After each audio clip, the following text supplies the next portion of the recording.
तो फिल्म की शुरुआत होती है एरियल से, जो एक मीडिया हाउस के लिए काम करती है और एक बहुत बड़ी राइटर बनना चाहती है, पर आजकल उनको पब्लिश करने के लिए कोई बड़ी खबर नहीं मिल रही। इसी वजह से ज्यादा लोग उनका मैगजीन भी नहीं खरीद रहे थे। और फिर एक दिन आखिर उनको मिल जाता है एक आग लगाने वाला टॉपिक। 1990s के टाइम के एक pop star Alfred Morty retirement से बाहर आकर अपने नए एल्बम के रिलीज होने का ऐलान कर देते हैं। सब हैरान थे, मीडिया में तो खबरों का तूफान पैदा हो गया था। इस पर और हैरानी की बात कि मॉर्टी अपने एल्बम लॉन्च से पहले सिर्फ 6 मेहमानों को अपने प्राइवेट कंपाउंड में इनवाइट कर लेते हैं उस एल्बम को सुनने के लिए, जिनमें हमारी मेन कैरेक्टर एरियल के साथ साथ उसके बॉस, एक टॉक शो होस्ट, एक इन्फ्लुएंसर, एक पेपरराजी जो बड़े बड़े सेलिब्रिटीज की पिक्चर्स लेते हैं, और साथ ही उस टाइम के मशहूर आरजे को भी मॉर्टी ने बुलाया था। कंपाउंड में पहुंचने पर सबको सब कुछ तो नॉर्मल लग रहा था, बल्कि अच्छा लग रहा था, पर आते ही इन सभी के मोबाइल्स और लैपटॉप वगैरह ले लिए जाते हैं, जिनसे ये लोग बाहर की दुनिया से कांटेक्ट कर सकते थे, ये बहाना करते हुए कि इस जगह कोई भी इलेक्ट्रॉनिक डिवाइस चलाना अलाउड ही नहीं है। पर वापस जाते हुए इन्हें ये सब वापस कर दिया जाएगा। पर एरियल को इन सभी चीजों से अजीब सी फीलिंग आना शुरू हो गई थी। फिर कुछ ही देर में पार्टी शुरू हो जाती है, जिस मकसद के लिए सब लोग यहाँ आए थे। और इसी पार्टी के दौरान सबसे शॉकिंग चीज इन्हें ये पता चलती है कि मॉर्टी एक कल्ट का हिस्सा है, और इस कंपाउंड में आए सभी लोग सिवाय इन 6 के उसी कल्ट के मेंबर हैं, जो सब अपने आप को लॉयलिस्ट बुलाते हैं और सभी सेम यूनिफॉर्म भी पहने रहते हैं। यहाँ की अजीब चीजें, लोगों की अजीब नजरें और हरकतें ये साफ जाहिर कर रही थी कि मॉर्टी के कंपाउंड में कुछ तो गड़बड़ है। ये कल्ट एरियल को ठीक नहीं लग रहा था, तो वो इसी पार्टी में इस कल्ट के बारे में और जानने का फैसला कर लेती है। खैर, दिखाया जाता है कि इस कंपाउंड में उन्हें हर किस्म की फैसिलिटी मिल रही थी, यहाँ तक कि मसाज भी। और आरजे जब मजे से मसाज करवा रहे थे, तभी बहुत से अजीब लोग उनके करीब आकर एक मशीन चलाते हुए बेरहमी से उनकी जान ले लेते हैं। बॉडी कटने कटाने का सीन तो नहीं दिखाया गया, लेकिन हाँ, ये कंफर्म यहाँ जरूर हो गया कि ये कल्ट नॉर्मल तो बिल्कुल नहीं है, जैसा एरियल को लग रहा था। मॉर्टी ने भी इन्हें किसी खास प्लान के तहत ही बुलाया है। यहाँ तक कि अगली सुबह तो बचे हुए इन 5 लोगों के साथ बॉडीगार्ड की तरह नजर रखने के लिए लोग भी लगा दिए जाते हैं, जो बस अब उनका साया बने घूम रहे थे। और एरियल को इनसे सबसे ज्यादा चिढ़ हो रही थी। खैर, जॉगिंग करते हुए एरियल को मॉर्टी दिख जाता है, जो अपनी पेंटिंग बनवा रहा था। एरियल उसके पास आकर सवाल करती है कि मैं जानना चाहती हूँ कि आपका ये कल्ट काम कैसे करता है। मॉर्टी कहता है, ये किसका सवाल है? तो वो कहते हैं, मतलब इबादत, वर्शिप, जैसे क्रिश्चियन चर्च जाते हैं, हिंदू टेंपल में जाते हैं, और मुस्लिम्स भी तो अपनी प्रेयर्स करते हैं। ऐसे आपका कल्ट क्या करता है, किसको मानता है? अब मॉर्टी एरियल से ही सवाल कर लेता है कि ऐसे ग्रुप को क्या कहेंगे जो किसी को भी ना मानता हो और कुछ भी ना करता हो। वो बातें करते हुए एरियल को एक खास किस्म के टेंट में ले जाता है, जहाँ एरियल देखती है कि एक आदमी पागलों की तरह सीप खोल रहा था। वो अपने काम में इतना मगन था कि एक सीप खोलते हुए उसका पूरी तरह हाथ भी जख्मी हो गया, लेकिन उसने अपना काम नहीं छोड़ा। एरियल पूछती है, इस सब का क्या मतलब है? तो मॉर्टी बताता है कि हम सब लोग ये करते हैं सिर्फ ये एहसास लेने के लिए कि एक मोती की कीमत इन 100 ऑयस्टर शेल्स से ज्यादा है, और ये हमें सबक देता है कि दुनिया में हर चीज बराबर नहीं, और इस चीज को मान लेना एक बहुत बड़ा एहसास है। एरियल को उसकी ये बातें खैर समझ तो नहीं आई थी, लेकिन वो अपने रूम में चली गई। अगली सुबह जब वो रेडी हो रही थी, तो बहुत से लोग उसके रूम में आ गए। ये सभी लेवलिस्ट थे। मॉर्टी को बताया जाता है कि ये लोग उसे ग्रूम करने के लिए आए हैं। सब कुछ तो ठीक था, लेकिन लॉयलिस्ट ने एक बहुत ही अजीब सवाल एरियल से किया कि क्या तुमने अपनी पर्सनल क्लीनिंग भी की है? एरियल पूछते हैं, इससे आप लोगों का क्या ताल्लुक? इस बात के लिए तो मैं श्योर हूँ कि मुझे ऐसी जगह से तो नहीं देखा जाएगा। लॉयलिस्ट कहती है, हाँ, नहीं देखा जाएगा, लेकिन फिर भी हमारा ये रूल है, औरत हो या मर्द, यहाँ पर प्राइवेट क्लीनिंग बहुत ज्यादा जरूरी है, और मॉर्टी ने भी इसी चीज के लिए हमें यहाँ पर भेजा है। फिर तैयार वगैरह होने के बाद इन्हें पार्टी में ले जाया जाता है, जहाँ पार्टी में इस वक्त इन 5 लोगों के अलावा और कोई नहीं था जो बाहर से आया था। यहाँ पर मॉर्टी अपना परफॉर्मेंस देना शुरू कर देता है। हालांकि वो बहुत बचकाना डांस कर रहा था, लेकिन इन सबको फिर भी हंसी आ रही थी। इसी परफॉर्मेंस के दौरान यहाँ पर वो इन्फ्लुएंसर जो आई थी, उसको बहुत ज्यादा बुरी खांसी होने लग जाती है कि वो अपने ऊपर से कंट्रोल भी खो देती है। उसकी हालत को देखते हुए सभी परेशान हो जाते हैं, तो मॉर्टी उसे देखने के बजाय यहाँ से सभी लोगों को बाहर ले जाता है और कहता है कि उसको कोई और संभालेगा, हमें अभी जरा बाहर की ताजा हवा खानी चाहिए।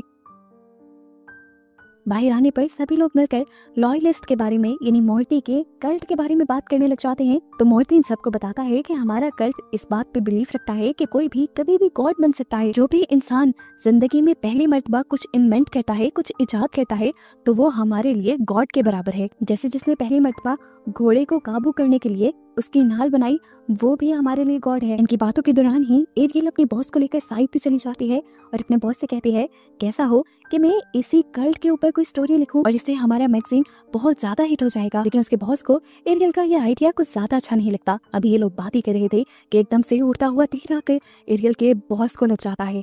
एरियल और वो तो हक दक रह गए थे, लेकिन तभी यहाँ पे भागते हुए कुछ लोग आए और एक बच्चे ने उससे माफी मांगना शुरू कर दी, ये कहते हुए कि मैं तो निशाना लगाना सीख रहा था, एकदम से मेरा हाथ स्लिप हुआ और ये तीर आकर आपको लग गया। एरियल उस बच्चे की बहादुरी पर हैरान थी कि उसके मुंह के एक्सप्रेशन बिल्कुल नहीं बदले थे और वो न डर होकर बस माफी ही मांग रहा था। हालांकि उसके बॉस बहुत ज्यादा जख्मी हो गए थे। खैर उन्हें फर्स्ट एड तो दे दी जाती है, लेकिन अब उनकी तबीयत कुछ ज्यादा बेहतर नहीं रही थी। शाम में एरियल अब इन लोगों के पास आती है और उनसे पूछती है कि आप लोगों को यहाँ पर कुछ भी अजीब नहीं लग रहा? मुझे ये कर कुछ अजीब लगता है। देखें, उन्होंने हमारे से हमारे फोन्स, लैपटॉप, हर वो चीज ले ली जिससे हम बाहर की दुनिया से कांटेक्ट कर सकते थे।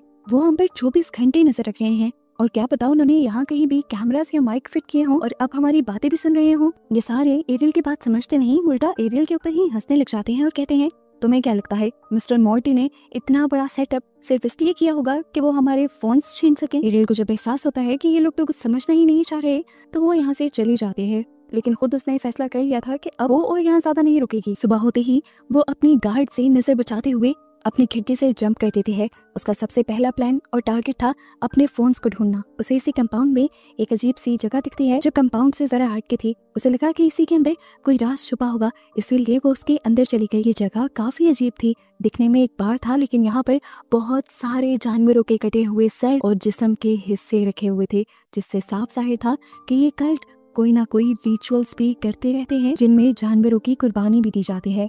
खैर अभी उसका असल मकसद अपने फोन को ढूंढना था और फाइनली उसे यहाँ ढूंढते हुए एक बास्केट में अपने सेल फोन्स और लैपटॉप्स दिख भी जाते हैं। और एक और शॉकिंग चीज जो हमें दिखाई जाती है और एरियल को नहीं दिखती, वो थी आरजे की लाश, जिसे मूवी के तकरीबन शुरू में ही मार दिया गया था और उसकी लाश को यहाँ छुपाया गया था। यहाँ पर जितना माहौल वो देख चुकी थी उससे वो ऑलरेडी बहुत ज्यादा डर चुकी थी, इसलिए वो जल्दी से अपने रूम में आती है, अपना सामान पैक करती है और मूर्ति के पास जाकर कहती है कि मुझे यहाँ से जाना है। मूर्ति उससे पूछता रह जाता है क्या हुआ तुम्हें, क्या किसी ने यहाँ पर कुछ कहा है, तुम्हें किसी ने डराया है क्या? एरियल उसकी बातों का कोई जवाब नहीं देती, उल्टा मूर्ति से पूछती है कि आरजे कहाँ है। मूर्ति की जगह मूर्ति का असिस्टेंट जवाब देता है कि वो रात के डिनर के लिए तैयार हो रहा है। जिसके बाद एरियल पूछती है कि इन्फ्लुएंसर कहाँ है वो जिसे उस दिन खांसी हुई थी। मूर्ति का असिस्टेंट बताता है कि वो उसे अभी हॉस्पिटल से उसके रूम में छोड़कर आया है और उसकी तबीयत पहले से काफी बेहतर है। वो शाम में बच्चों का जो पपेट शो होगा उसमें हम सबको ज्वाइन करेगी। ये सब बातें सुनने के बाद भी एरियल उससे कहते हैं कि मुझे अभी के अभी यहाँ से जाना है। तो मूर्ति कहता है क्या तुम मुझे बताओगी भी सही कि हुआ क्या है? एरियल कहती है मुझे कुछ एक्सप्लेन नहीं करना, मुझे अभी के अभी बस यहाँ से जाना है। तो यहाँ पर मूर्ति का दूसरा असिस्टेंट बोलता है कि ये तो पॉसिबल नहीं, सारी गाड़ियां इस टाइम शहर की तरफ गई हैं और 40 मिनट तक यहाँ से जाना पॉसिबल नहीं है। मूर्ति अब कहता है देखो मैं तुम्हें रुकने के लिए फोर्स नहीं करूंगा, लेकिन बच्चों का दिल मत तोड़ो, बच्चों की परफॉर्मेंस देख कर जाना। यहाँ पर वो बच्ची भी एरियल की मिन्नतें करने लग जाती है और एरियल को ना चाहते हुए भी हाँ कहना पड़ता है। अब शाम में पपेट शो शुरू हो जाता है और ये पपेट शो किसी आम पपेट शो से तो बहुत ही ज्यादा अजीब था। यहाँ पर पपेट्स की जगह गुड़िया नहीं बल्कि चूहे थे, मरे हुए पपेट। अब यहाँ पर जो 6 चूहे थे वो जाहिर कर रहे थे इन 6 लोगों को, यानी एरियल, उसके बॉस, आरजे, इन्फ्लुएंसर, जो लोग यहाँ मेहमान आए थे उनको जाहिर कर रहे थे। एरियल को ये सब कुछ देखकर काफी अजीब तो लग रहा था, लेकिन फिलहाल वो कोई भी एक्सप्रेशन नहीं देती और एकदम से जिस बीन बैग के ऊपर वो बैठी हुई थी वो बैग ही हिलने लग जाता है। घबरा कर वो उठ जाती है और तभी कोई चीज उसे फाड़ कर बाहर निकलती है और ये कोई जानवर नहीं था बल्कि जिंदा एमिली थी। वो इन्फ्लुएंसर थी जो पिछले दिनों गायब हुई थी। इस टाइम उसके मुंह के काफी सारे हिस्से अजीब तरह से फूले हुए थे। वो इतनी भयानक दिख रही थी कि कोई भी उसे देखकर डर जाता। एरियल तो पहले ही घबरा चुकी थी, उसकी जुबान और उसकी आंखें तो ऐसे फूल गई थी जैसे कोई गुब्बारा हो। एरियल गुस्से में मूर्ति से पूछती है क्या हुआ आखिर इसे? मूर्ति बड़े नॉर्मल अंदाज में जवाब देता है कि इसने एक केमिकल पी लिया था जिसकी वजह से इसकी बॉडी का हर वो हिस्सा जिसमें ज्यादा पानी होगा वो फूल जाएगा। ये कहते ही वो उस लड़की के पास जाता है और उसकी फूली हुई आंख को टच कर देता है और वो आंख किसी गुब्बारे की तरह फट जाती है और उसका पानी आकर मूर्ति के ही मुंह पर गिर जाता है, जिससे उसे घिन आती है और वो बहुत ज्यादा गुस्सा करता है। अब जाकर एरियल के भी साथियों को समझ आया था कि एरियल सही कह रही है, यहाँ पे कुछ भी ठीक नहीं। वो जब यहाँ से भागने की कोशिश करते हैं तो लॉयलिस्ट उन्हें पकड़ लेते हैं। बिना वक्त ज़ाया किए उन्होंने एरियल की एक साथी और उसके बॉस दोनों को ही जोर जोर से उनके पेट में चाकू स्टैब करते हुए मार डाला था। वो एरियल को भी मारने वाले थे, लेकिन एरियल ने अपने पकड़े हुए इंसान को धक्का दिया और मौका देखते हुए वहाँ खिड़की से भाग गई। अपने आप को बचाने के लिए वो आकर एक घर में छुप जाती है और देखती है कि ये तो इन लॉयलिस्ट का एक म्यूजियम है, जहाँ पर उसे आरजे का कटा हुआ सर भी दिखता है और वो केमिकल भी दिखता है जिससे पिलाकर इन्होंने इन्फ्लुएंसर को मारा था। यहाँ पर पार्टी की तैयारियां भी चल रही थी, जिसे देखकर एरियल समझ गई कि ये सभी लॉयलिस्ट इन सबको मारकर या इनकी कुर्बानी देकर ही पार्टी करने वाले थे। इससे पहले कि अभी वो और कुछ कर पाती या समझ पाती, पीछे से वो गार्ड वो विंडो के जरिए इसी बाथरूम में आकर एरियल को बालों से पकड़ लेती है और उसे मार मार कर सर पर बेहोश कर देती है। अब एरियल को जब होश आया तो वो अपनी एक साथी के साथ एक चेयर से बंधी थी और यहाँ पर मोर्टी के साथ साथ सभी लॉयलिस्ट जश्न मनाने के लिए खड़े हुए थे। उनके हाथ में शैंपियन थी और इसी शैंपियन में जहर भी था, जिन्हें ये सब लोग एक साथ मिलकर पीने वाले। इन्हीं लॉयलिस्ट में से एक लड़की अब एरियल के साथी को भी वो जहर वाली शैंपियन पिला देती है और एरियल को पिलाते पिलाते उसे पता नहीं क्यों पर एरियल पर तरस आ जाता है। वो सबके सामने तो ऐसे ही एक्टिंग करती है कि जैसे वो एरियल को यही शैंपियन पिलाने वाली है, लेकिन असल में वो एरियल की रस्सियां तोड़ रही थी ताकि एरियल यहाँ से भाग जाए। इसी सब के दौरान गलती से उसके पांव से यहाँ पर एक आग वाला बर्तन टकरा जाता है और आग हर जगह स्टेज पर फैलने लग जाती है। यहाँ तक कि मोर्टी के कपड़ों पर भी आग लग जाती है और वो जलते हुए अपने आप को बचाने की कोशिश करता है और खूब चिल्लाता है।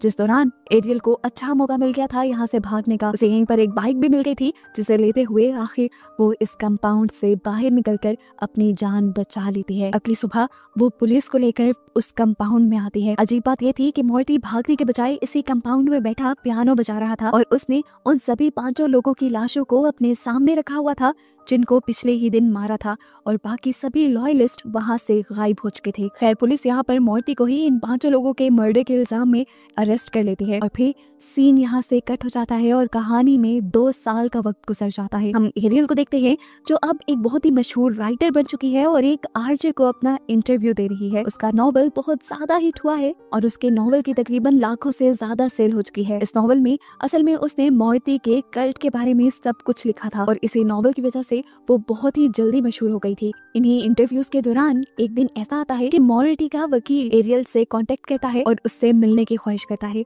एरियल को ये सब अजीब लगा, लेकिन वो मिलना तो उससे चाहती थी क्योंकि उसे भी अपने कुछ सवालों के जवाब चाहिए थे, जैसा कि उस दिन वो सभी के सभी लोग जो उसके कल्ट का हिस्सा थे वो कैसे गायब हुए थे। इन्हीं सवालों के जवाब लेने के लिए वो पहुंच जाती है जेल में जहां पर मोर्टी था। सबसे पहला एरियल उससे सवाल करती है कि तुमने आखिर उन लोगों को क्यों मारा था। तो मोर्टी कहता है कि मैं उनसे बदला लेना चाहता था क्योंकि वो एक आर्टिस्ट को क्रिटिसाइज करते हैं और हमारे कल्ट में आर्टिस्ट को खुदा माना जाता है। एरियल दूसरा सवाल करती है कि बाकी सभी लोग कहाँ गए थे। तो वो बताता है कि सभी लोग इसी पूरी दुनिया में आम लोगों के अंदर ही छुपे बैठे हैं और अपने कल्ट के बारे में दूसरे लोगों को बता भी रहे हैं और उन्हें अपने कल्ट का हिस्सा भी बना रहे हैं। इसके बाद वो एरियल को एरियल का ही लिखा हुआ नॉवल दिखाते हुए थैंक्स कहता है और यहाँ पर एरियल बिल्कुल शॉक रह जाती है क्योंकि अब उसे समझ आ रही थी कि उसने कितनी बड़ी गलती कर दी। ये नॉवल लिखकर उसे समझ आ रही थी कि मोर्टी उसके साथ बहुत बड़ी चाल चल गया था। पहले दिन से अब तक जो कुछ एरियल के साथ हो रहा था वो सब मोर्टी की ही प्लानिंग थी। एरियल का अपने बॉस के साथ उस कंपाउंड में जाना, वहाँ वो सब कुछ ऑब्जर्व करना, बाकी सब लोगों का मरना, यहाँ तक कि एरियल का वहाँ से बच आना भी मोर्टी की ही चाल थी ताकि वापस आकर वो उनके कल्ट के बारे में अपने नॉवल में लिखे और उस नॉवल के जरिए उनके कल्ट की इंफॉर्मेशन पूरी दुनिया तक फैल जाए। ये सारी बात समझ आने पर अब मोर्टी को अपनी गलती का एहसास हो रहा था। एरियल दुखी थी इस चीज को लेकर कि उसने ना चाहते हुए भी एक कल्ट को पूरी दुनिया में पहुंचा दिया था। एरियल ने आखिर में मोर्टी से सवाल भी किया था कि मैं ही क्यों, जिस पर मोर्टी उसे जवाब देता है कि तुम्हें पैसे से या किसी से कोई लेना देना नहीं था, तुम साफ दिल की थी इसीलिए हमने तुम्हें चुना और तुम्हारा शुक्रिया कि आज तुम्हारी वजह से दुनिया के हर कोने में हमारे कल्ट का जिक्र होता है और तेजी से लोग अब हमारे कल्ट का हिस्सा भी बन रहे हैं। इन्हीं चीजों की वजह से तो अभी तक एरियल शॉक बैठी हुई थी और बस यही सब दिखाते हुए ये मूवी यहाँ पर खत्म हो जाती है।